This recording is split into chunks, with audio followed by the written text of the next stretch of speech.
I got the welding done on the driver's side. I added the bottom one. I added some more weld around there. I welded inside there, and then the inside of that.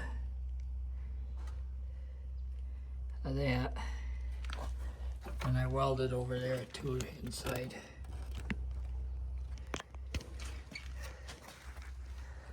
Then I got the rear shackles on. I pushed the old bushings out with this Beaver hydraulic press puller. It worked real good. I did have to adjust it.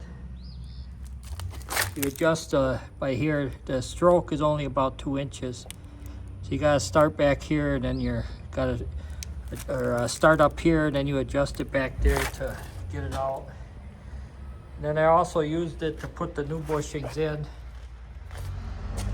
To make it easier, I used the air chisel and wedged the chisel in the spring to kind of spread it out just a little bit. That made it a lot easier to get the new bushings in. And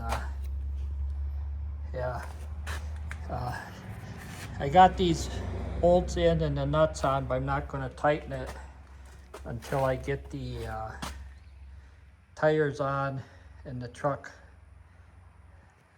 off the jacks. And I have to fabricate a tank strap holder.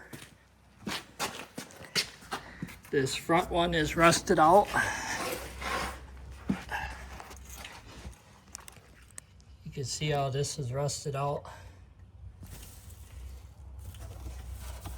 It's supposed to be like that one right here, but this one's rusted out.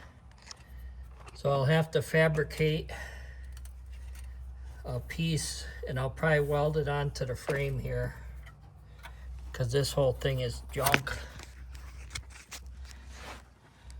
You can see that. But I might as well fix that while I have this up in the air.